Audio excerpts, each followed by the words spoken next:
Good morning, everybody. I got my coffee, I got my vape. Let's talk a little.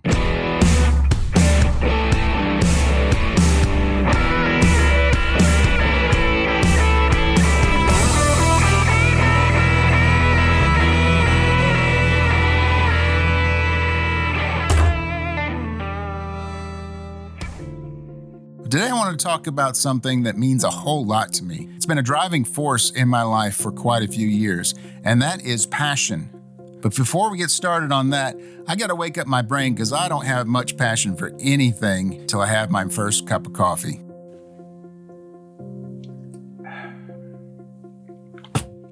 Just an update from last week's Coffee with Phil, where I talked about starting to play bass again. My dream bass is going to be delivered tomorrow morning, and I'm really excited about it.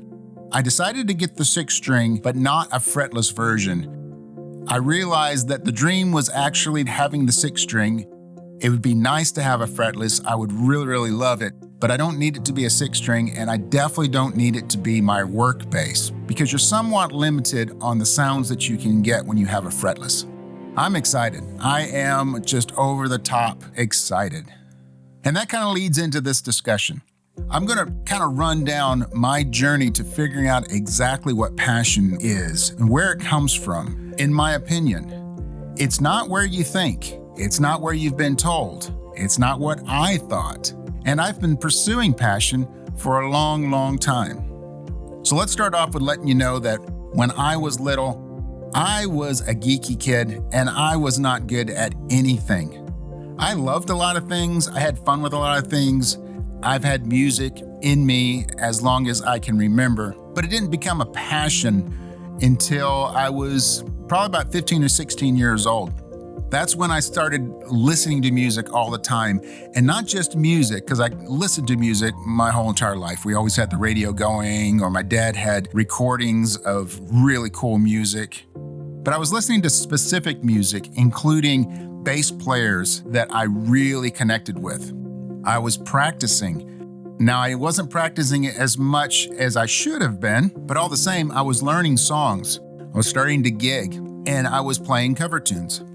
But I didn't actually get passionate until I got my first keyboard. And let me explain why I make that distinction. If you ever seen the movie National Treasure, love that movie. Benjamin Gates asks his sidekick Riley this simple question. We don't need someone crazy, but one step short of crazy, what do you get? And Riley said, obsessed? And then Benjamin said, passionate. And that's how I define passion from just a love of something. You are one step away from being obsessed.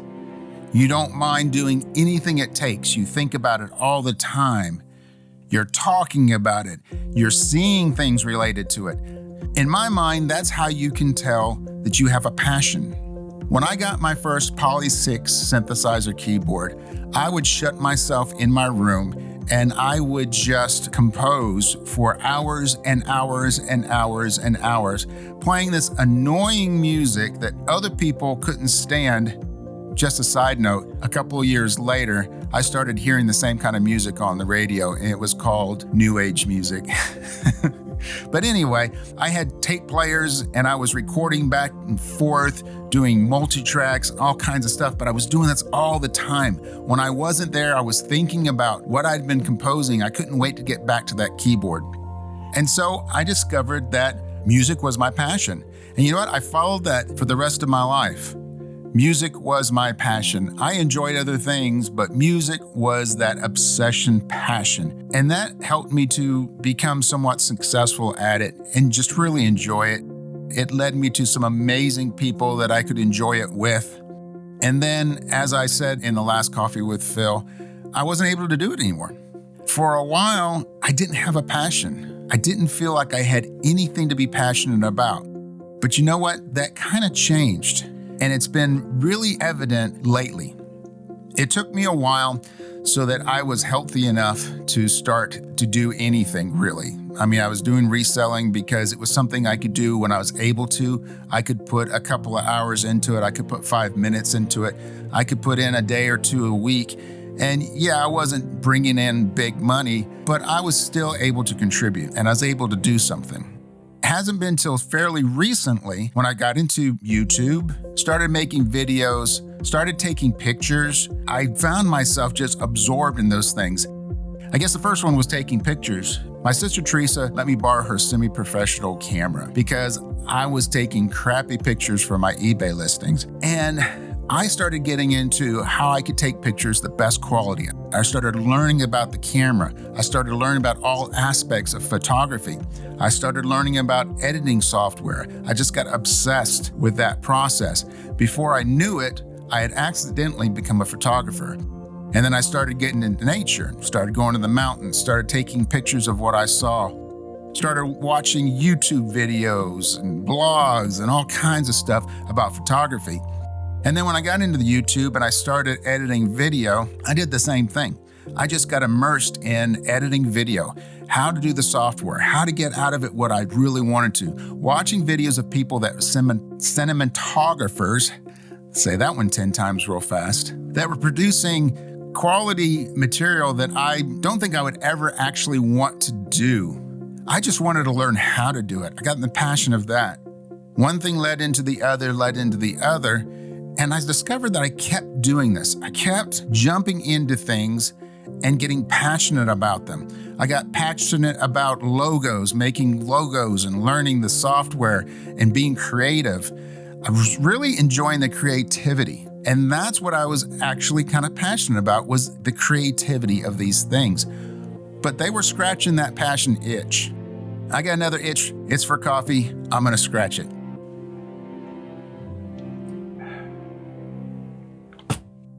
Again, I'm going to reference last week's Coffee with Phil. I'll leave a link to it so you can listen to it if you want to catch up to speed. But basically, on the trip back from Colorado, week before last, I discovered that I want to become a bass player again. I'm physically able, I believe, to do it. It's just going to take a lot of work, a lot of training, because my muscles just aren't used to doing that. And they actually weren't able to do that before.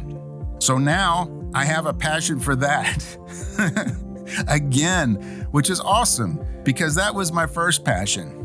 I started looking for basses. I started listening to my recordings so I could get my style back. I started listening to techniques.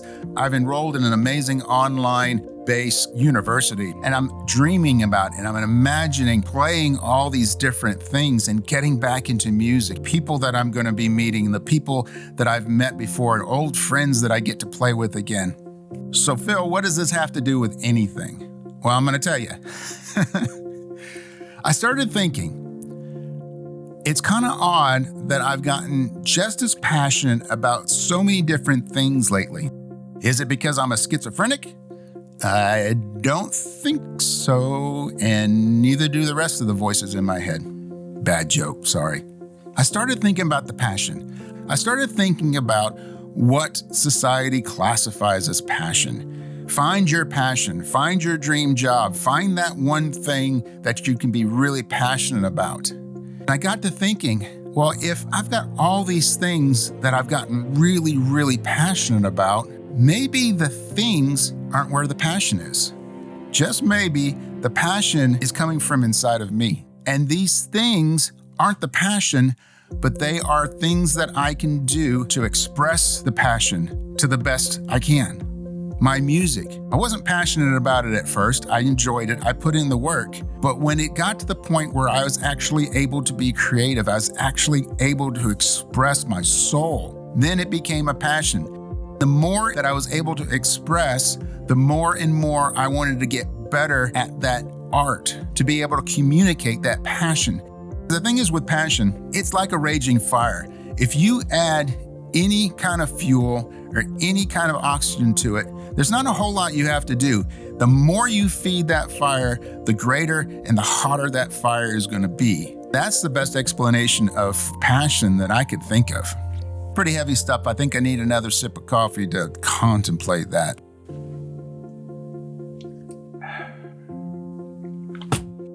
So if passion isn't actually coming from what I'm doing, but it's actually coming from me, well, that just opens up all kinds of opportunities. And it also makes me realize that there is many, many, many different avenues, different skills, different, I don't know what's the word, languages that I can communicate passion from. Then what is this passion? If it's inside of me, what is this passion for? It's a passion for everything. It's a passion for life. It's a passion for love. It's a passion for people. Any way that I can express this fire inside of me, I'm going to find it. And I don't have to be dedicated and obsessed in one particular thing. If I decide today that it's playing the bass, and tomorrow it's editing videos, and the next day it's getting out and asking questions and learning about people and experiencing their stories, then that's okay, because it's all the same thing. I'm not going in different directions. It's all building that fire bigger and bigger and hotter. That's exciting for me. Another thing that means is that we all have passion within us. So if you're feeling like, I just don't have that thing, I wish I did. I wish I could find something that I could be passionate about. I wish I had passion within me. Well, I believe you do. Maybe you're just not expressing it. Maybe you just haven't found that language, that thing that you can express it through. It doesn't have to be a job. It doesn't have to be an art. It doesn't have to be a talent. It doesn't really have to be anything in particular. Start thinking about what is it that you can get excited about. I didn't start off with the music, playing it and expressing it and being passionate, as I said. I started off listening to other people play music, and I was moved by it. I felt their passion, and I had a connection with that. And I think that is the secret for me to be able to find the languages, the skills for me to be able to express passion. So start looking around. What do you enjoy? You've got to enjoy something. It doesn't matter what it is. It doesn't matter what other people think.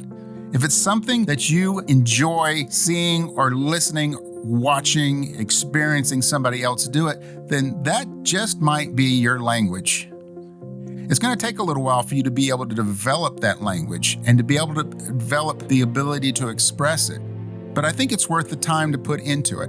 And if you go down a little road and it gets to the point where you're just not expressing it, find something else. There's lots of things out there. That might be the reason why we really, really admire and enjoy the arts. Most of us enjoy music. A lot of us enjoy art, sculpture, pictures, paintings. A lot of us enjoy the literal arts, enjoy reading a story, watching a movie, playing a video game can even be passionate. Find that one thing. Now, this is kind of a new concept for me, so I'm going to be thinking about this and exploring this further. I'm sure I'm going to do another Coffee with Phil on this topic. I'd like to hear your views on it. Am I way off base?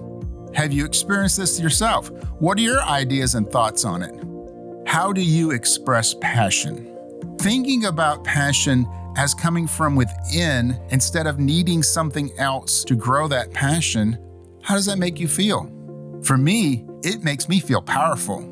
Anything that comes from within me that I'm not relying on something coming from outside of me to produce means I have control over it, means I can go anywhere I want to with it. I'm not dependent on something else. I just love that. Let's take one more big old sip before we end this conversation.